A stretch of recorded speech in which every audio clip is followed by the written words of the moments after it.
तर लास्ट लेक्चरला आपण काय बघितलेलं की व्हेकल एखाद्या हॉरिझॉन्टल रोडवर असेल, सरफेसवर असेल, व्हेकल एखादा हॉरिझॉन्टल कर्व परफॉर्म करत असेल, जसं इथं दाखवले तुम्हाला डायग्राम मध्ये, किंवा इथं जे सायकलिस्ट सर्क्युलर ट्रॅक परफॉर्म करायला लागलाय त्यामध्ये तुमचे सेंट्रीफ्युगल आणि सेंट्रीपेटल फोर्स कसे बॅलन्स केले जातात हे तुम्हाला काय केलंय दाखवले इथं. त्यामध्ये दुसरं स्टॅटिक फ्रिक्शन वगैरे काय असते हे आपण लास्ट लेक्चर मध्ये बघितले. तर ह्या केसमध्ये इथं बँकिंग ऑफ रोड, ह्या केसमध्ये इथं तुम्हाला लास्ट लेक्चरला आपण जसं बघितलं की सेंट्रीपेटल फोर्स काय असतो किंवा सेंट्रीफ्युगल फोर्स काय असतो, किंवा हॉरिझॉन्टल सर्कलवर सेफ स्पीड साठी किंवा वेल ऑफ डेट मध्ये सेफ स्पीड साठी आपण काय केलं तर डेरिव्हेट केलं. तर इथं ह्या केसमध्ये आपल्याला काय बघायचं आहे, बँकिंग केल्यामुळं काय फरक पडणार आहे किंवा बँकिंगची नेसेसरी काय आहे हे आपल्याला काय करायचं आहे, कव्हर करायचं आहे. तर फॉर एक्झाम्पल बघा, इथं काय केले रे, इथं जे आउटर जो सरफेस आहे तुमचा, तो इनर सरफेस पेक्षा थोडासा काय केलाय, रेज केलाय. म्हणजे त्याचं जी हाईट आहे ही काय केल्या तुमची इन्क्रीज केल्या. हाईट इन्क्रीज केल्या कशापेक्षा, आतला जो इनर सरफेस आहे त्याच्यापेक्षा. आता हे किती अँगलवर जी इन्क्रीज केल्या त्या अँगलला काय म्हणायचं, अँगल ऑफ बँकिंग. त्या अँगलला काय म्हणायचं, अँगल ऑफ बँकिंग. तर इथं हाईट इन्क्रीज केल्यामुळे तुम्हाला काय फरक पडणार आहे, कारण इथं जर स्लाइटली जर हाईट तुमची रेज केली असेल तर जेव्हा तुमचं व्हेकल काय करत असते, कर्व परफॉर्म करत असते. म्हणजे फॉर एक्झाम्पल एखादं व्हेकल तुमचं स्ट्रेट रोडनं चाललंय आणि एखादा असा कर्व परफॉर्म करायला लागले, तेव्हा ह्या कर्वचा जो केस असतोय, एवढा जो पार्ट असतोय हा, इथं तुम्हाला काय करावे लागते, जी स्पीड आहे ती काय करावी लागते, कमी करावी लागते. म्हणजे जी इथली जेवढी तुमची स्पीड असणार आहे V1, किंवा इथली जर सपोज कन्सिडर केली इथली स्पीड तुमची V1 आहे, तर इथलं जी V1 असणार आहे आणि इथं सपोज V2 असणार आहे, तर V1 तुमची स्पीड काय असणार आहे, जास्तच असणार आहे स्ट्रेट रोडला ऍज कम्पेअर टू कर्वेचरला. तुम्हाला स्पीड काय करावी लागणार आहे, कमी करावी लागणार आहे. म्हणजेच का, तर इथं तुमचं जर सेफ टर्न बसायचं असेल, म्हणजे सेंट्रीफ्युगल आणि सेंट्रीपेटल फोर्स जर बॅलन्स करायची असेल, तर तुमची स्पीड काय करावी लागणार आहे, कमी करावी लागणार. पण जर तुमचा जर बँकिंग असेल, बँकिंग असेल, माईक जरा बंद करा रे, कोण आहे वरदायनी?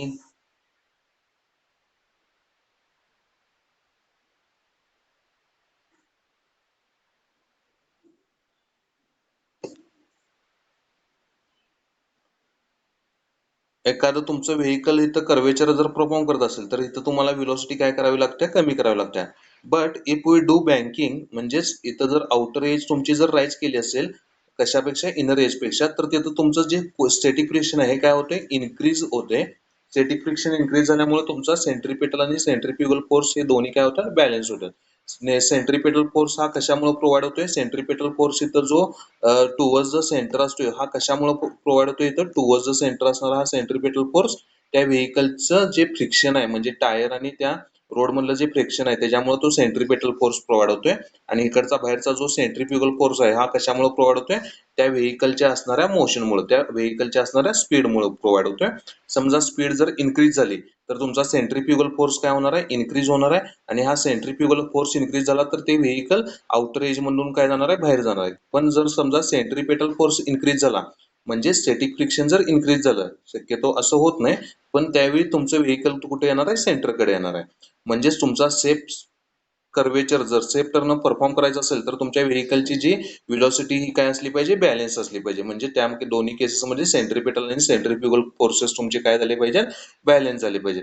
तर ह्या केसमध्ये काय होतं, तुमची आउटर एज जेव्हा राईज करताय अशापेक्षा इनर एज पेक्षा, म्हणजे जेव्हा तुम्ही बँकिंग परफॉर्म करताय रोडवर, तेव्हा तुमचं जो स्टॅटिक फ्रिक्शन आहे हे काय राहील, स्टॅटिक फ्रिक्शन हे काय जाते, कॉन्स्टंटच असते. स्टॅटिक फ्रिक्शन तुमचं काय राहते, कॉन्स्टंटच असते. स्टॅटिक फ्रिक्शन काय तुमचं इन्क्रीज किंवा डिक्रीज होत नाही. पण इथं बँकिंग केल्यामुळं तुम्हाला एक एज मिळते, म्हणजे ते काय मिळते, एक एज मिळते. म्हणजे इथं नॉर्मल रिॲक्शनचा किंवा वेटचा जो इकडे कंपोनंट येणार आहे तो काय होतोय, कमी होतोय. तो काय होतोय, कमी होतोय. त्यामुळे तिथं तुमचं फ्रिक्शन जरी तेवढंच असेल, फ्रिक्शन जरी तेवढंच राहिलं तरी तिथं तुमचा सेंट्रीपेटल, नेसेसरी सेंट्रीपेटल फोर्स काय केला जाऊ शकतोय, बँकिंग केल्यामुळे वाढवला जाऊ शकतोय. त्यामुळे तुमची जी स्पीड आहे ती काय करावी लागत नाही, कमी करावी लागत नाही. म्हणजे तुम्ही रेस ट्रॅक वगैरे जर बघितले असतील तर अशा रेस ट्रॅकवर जर तुमचं व्हेकल असेल तर तिथं तुम्ही बघितलं असेल की ते व्हेकलची जेव्हा कर्व येतोय, टर्न घ्यायचा असतोय, तेव्हा पण त्यांची व्हेलॉसिटी काय करत नाहीत, ते कमी करत नाहीत. तरी पण त्यांचा सेफ टर्न काय केला जातोय, परफॉर्म केला जातोय, मेंटेन केला जातोय. मगाची डायग्राम आहे त्या केसमध्ये फक्त इथं तुमचे हॉरिझॉन्टल कंपोनंट काय केल्यात, रिझॉल्व्ह करून दाखवल्यात. त्या केसमध्ये आता जसं होतंय, जसं तुमचं व्हेकल आहे, व्हेकल इथं आहे, त्याचे जे सरफेस जो आहे, म्हणजे हा जो रोडचा सरफेस आहे, त्याला हे जे दोन टायर ते जे आहेत ते कॉन्टॅक्ट म्हणजे इथं जे टायरचं फ्रिक्शन आहे ते तुमचं स्टॅटिक फ्रिक्शनला इनिशिएट करते, इंट्रोड्यूस करते. त्यामध्ये हा जो सरफेस आहे, ही त्या सरफेसला परपेंडिक्युलर तुमची काय नॉर्मल रिॲक्शन आहे.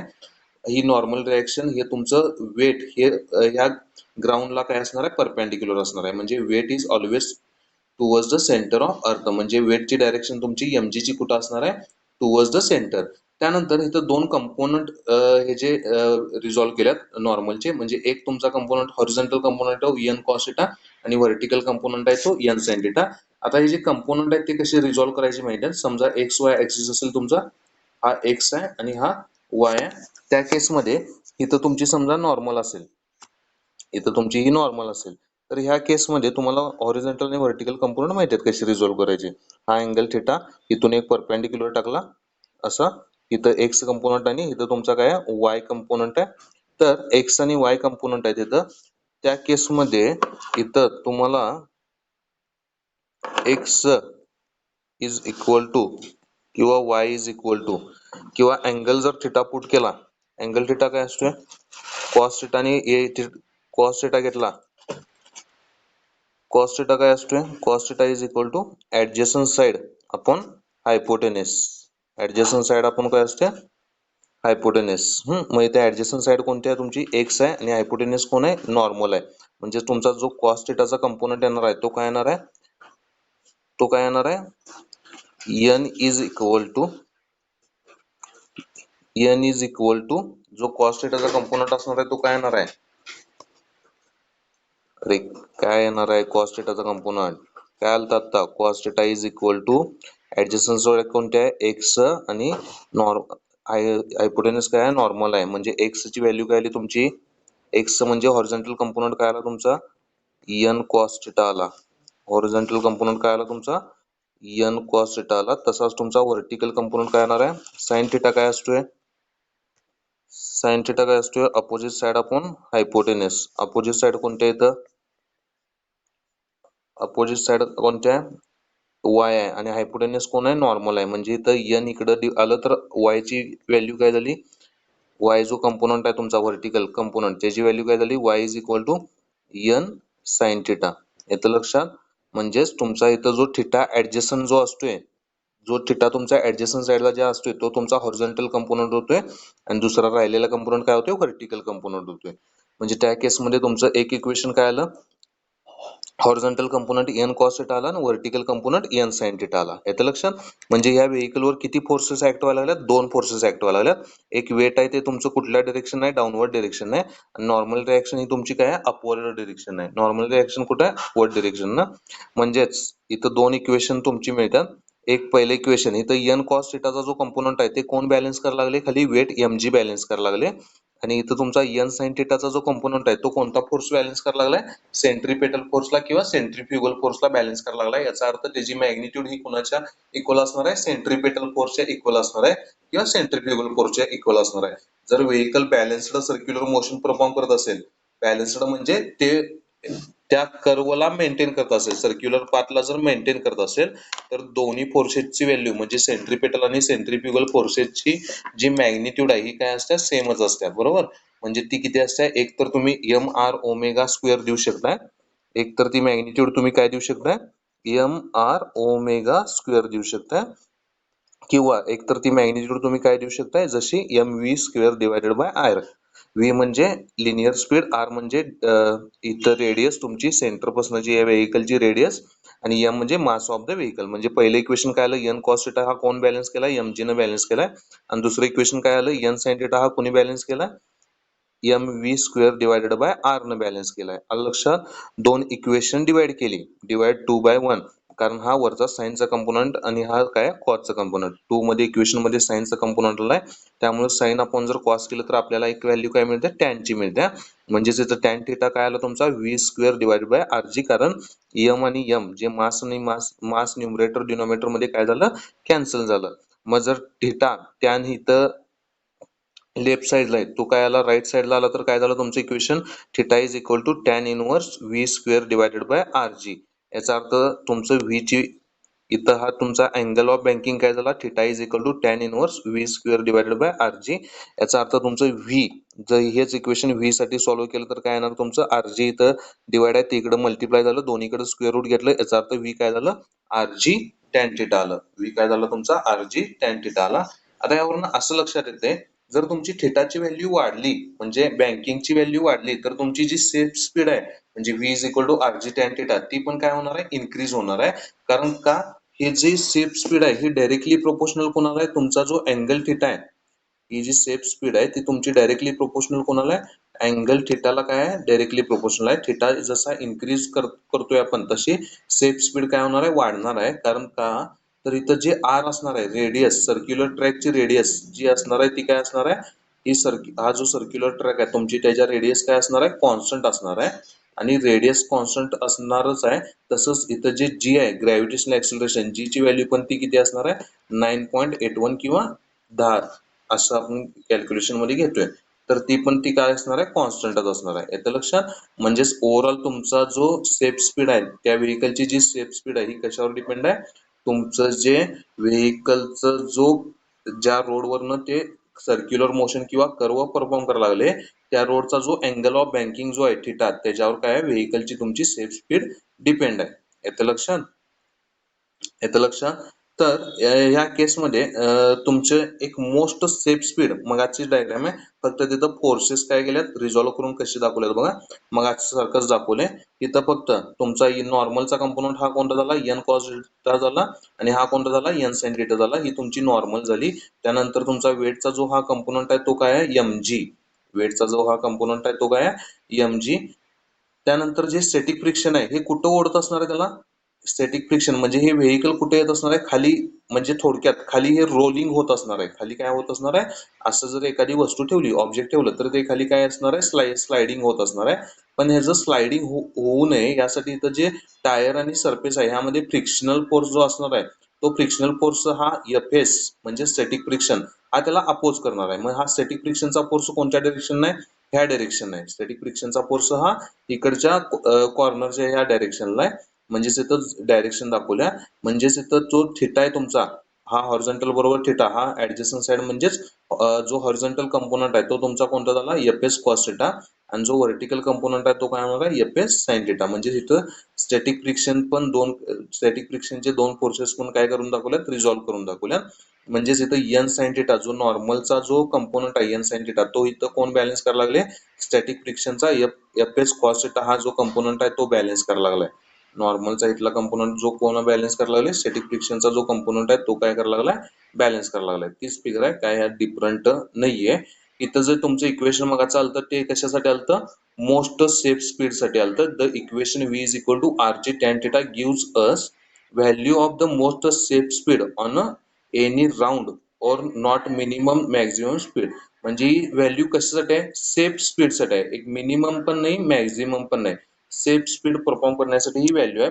जी सेफ स्पीडची व्हॅल्यू तुम्ही अँगल वाढला तुमचा, तर ती सेफ स्पीडची व्हॅल्यू पण तुमची काय होणार आहे, इन्क्रीज होणार आहे. अँगल कमी झाला तर तुमचं सेफ स्पीडची व्हॅल्यू पण काय होणार आहे, कमी होणार आहे. त्यानंतर हा जो हे जे इक्वेशन आहे ते हे कशासाठी आहे, तुमचं equation theta is equal to tan inverse v square r g. हे जे इक्वेशन आहे ते तुमचं अँगल ऑफ बँकिंग साठी आहे. हे इक्वेशन तुमचं अँगल ऑफ कशासाठी आहे, बँकिंग साठी आहे. त्यानंतर जे स्पीड लिमिट असणार आहे तुमचं, हे स्पीड लिमिट हे तुमचं म्हणजे ह्या सेफ स्पीडच्या अराउंडच असणार आहे. हे जे स्पीड लिमिट असणार आहे हे तुमचं काय असणार आहे, सेफ स्पीडच्या अराउंडच असणार आहे. येतं लक्षात. तर ह्या केसमध्ये जर तुमचं आत्ताची ही जर सेकंड केस बघितली, तर ह्या सेकंड केस मध्ये आपण ह्या केसमध्ये आता इथं स्टॅटिक फ्रिक्शन काय केलं नव्हतं, इन्व्हॉल्व्ह केलं नव्हतं. म्हणजे इथं स्टॅटिक फ्रिक्शन आपण काय केलं, कॉन्स्टंट झिरो कन्सिडर केलं किंवा निग्लिजिबल असं कन्सिडर केलं. पण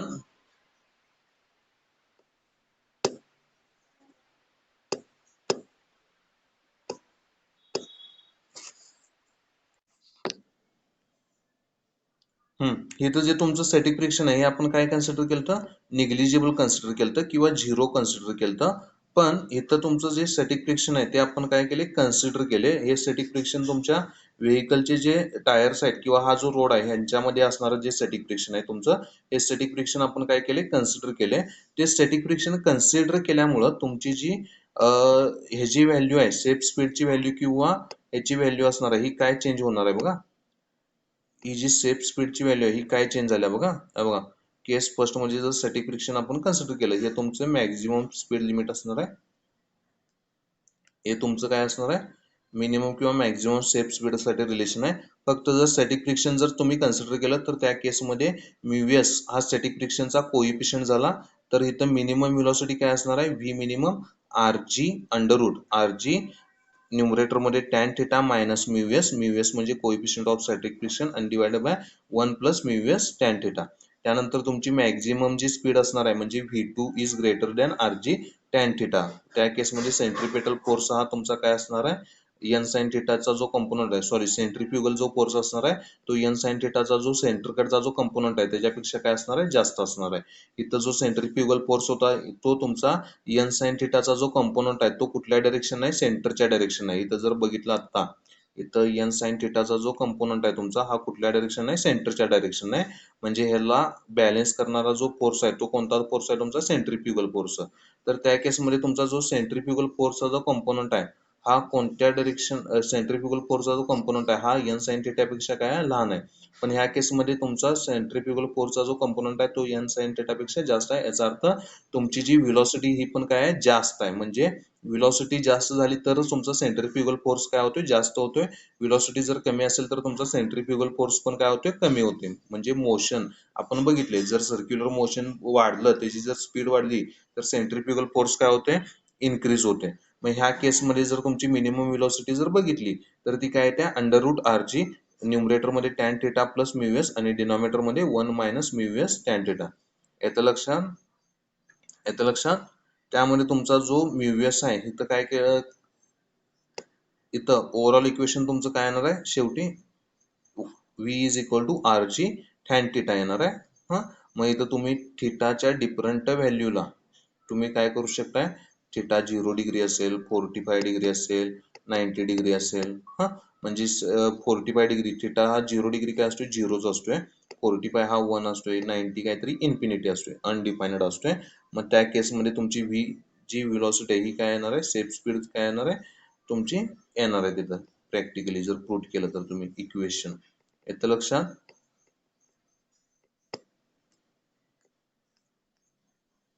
येतं लक्षात.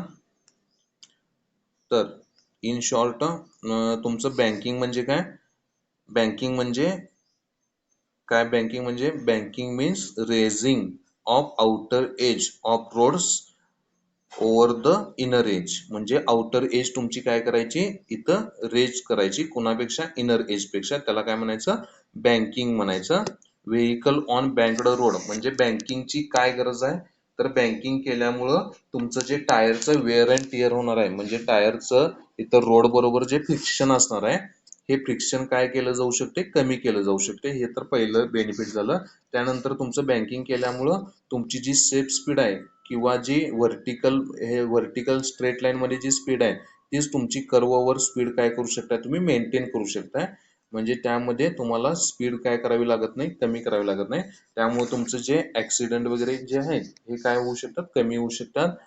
म्हणजे असे बरेचसे तुम्हाला बँकिंगच्या ह्याच्यामध्ये काय होऊ शकतात फायदे होऊ शकतात. किंवा तुमचा जो हे सेक्शन ह्याच्यामध्ये जो सेक्शन असतोय जिथं घाट सेक्शन वगैरे असतोय हा त्या केसमध्ये तिथं तुम्हाला टर्न वगैरे कर्वेचर कंटिन्युअस काय करावे लागत असतात परफॉर्म करावे लागत असतात. तिथं तुम्हाला रोड हा बघायला मिळतोय बँक केलेला म्हणजे त्याची आउटर एज थोडीशी काय केलेली असत्या आउटर एज म्हणजे बाहेरची एज ही काय केलेली असते थोडीशी. आता थोडक्यात बाहेरची एज म्हणजे कुठली तर हा असा कर्व असेल हा तर ही काय झाली आउटर एज झाली आणि ही काय झाली तुमची इनर एज झाली. ही आउटर एज काय केलेली असते मग थोडीशी रेज केलेली असते लिफ्ट केलेली असते. ही आउटर एज थोडीशी काय केलेली असते लिफ्ट केलेली असते कुणापेक्षा या इनर एज पेक्षा. या इनर एज पेक्षा आउटर एज काय केलेली असते थोडीशी रेज केलेली असते. दिस इज कॉल्ड बँकिंग हा. आणि अँगल ऑफ बँकिंग म्हणजे काय, ज्या अँगलनं आउटर एज ही लिफ्ट केलेली असते ओव्हर द इनर एज, त्या अँगलला काय म्हणायचं, अँगल ऑफ बँकिंग. आता हा अँगल ऑफ बँकिंग शक्यतो झिरोपेक्षा जास्त आणि 45 पेक्षा कमी, म्हणजे ह्या दोघांच्या मध्ये असतो, म्हणजे 90 नसतोय कधी, किंवा एकदम पण हाय नसतोय. म्हणजे हे रेस ट्रॅक असतात तिथं तुम्हाला बँकिंगची जास्त गरज असते, कारण इथं तुम्हाला स्पीड काय असते, हाय स्पीड असते. पण आपले जे नॉर्मल रोड असतात तिथं एवढं आपलं काय बघायला मिळत नाही, बँकिंग बघायला मिळत नाही. तिथं जे आपलं बँकिंग असते हे नॉर्मल असते, एवढं जास्त बँकिंग केलेलं नसते. म्हणजे अँगल ऑफ बँकिंग हा रेस ट्रॅक मध्ये काय असतोय, जास्त असतोय. पण आपले जे नॉर्मल रोड असतात तिथं काय असतोय, कमी असतोय. येतं लक्षात.